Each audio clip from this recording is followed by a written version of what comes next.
서울시 중심 지역이라는 게 믿어지지가 않습니다. 오면서 여러 가지 정말 폐허가 된 집들, 빈 집들, 그리고 60년 이상 된 아주 위험할 수도 있는 집에서 사시는 분들, 참 이대로 놔두는 것이 지금까지 여기에 와본 사람들이 없다는 것이 믿어지지가 않을 정도입니다. 현장의 입지에 맞고 그리고 주민들이 원하는 방향으로 재개발, 재건축 이루어져야 된다는 원칙적인 것도 안 지켜지고 있구나, 그런 현장을 목격했습니다.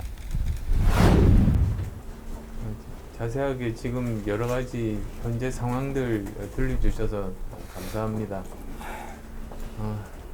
정말 많은 사람들이 이 정부 부동산 정책 때문에 고통받고 있지 않습니까?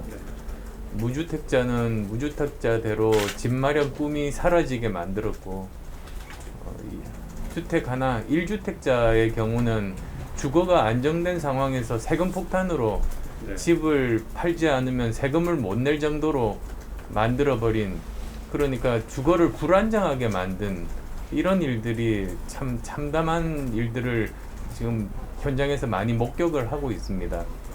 그래서 저도 지난 1월 달에 부동산 정책을 발표를 했습니다만 특히 정말 실수요자 중심으로 저희들은 접근을 하고 있습니다. 우선은 지금 현재 정부에서 가장 큰 문제점이 부동산 국가주의, 모든 것을 공공에서 다 하고 민간들을 틀어막는, 아니면 굉장히 제한적으로만 이렇게 움직일 수밖에 없게 하는, 그게 굉장히 큰 문제라고 봅니다.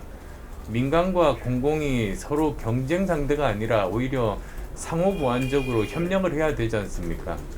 그래서 주거복지에 관련돼서는 공공에서 하고, 그리고 재건축은 민간에서 하고, 그 다음에 재개발은 민관 합동으로 서로 협력해서 하는 그 방향이 저는 바람직하다고 보고 있습니다. 그리고 여러 가지 세제 혜택 부분들도 사실 손봐야 될 부분들이 많습니다.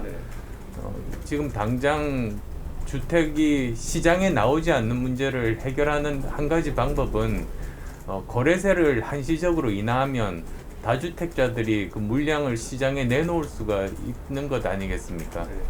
그리고 또 1주택자들 그 재산세가 폭증하는 이런 부분들도 그건 지방세이기 때문에요. 저는 그 공시지가가 오르는 비율만큼 재산세율을 낮춰주면, 그러면 2020년 재산세 시계를 거기에 멈출 수 있다고 봅니다. 그래서 공시지가가 올라가도 여전히 그 재산세는 같이 내는 1주택자들은 그런 상황들에 대해서 저는 공략을 했습니다. 그리고 오늘 또 현장을 둘러보겠습니다만 재건축, 재개발, 그 현지의 입지 조건에 맞고 그리고 주민들의 의사를 반영을 해서 활성화시키는 그런 방향들에 대해서 말씀을 드렸습니다. 그래서 총 5년 동안 74만 6천 호 주택을 공급하겠다는 게 제 공약이었습니다.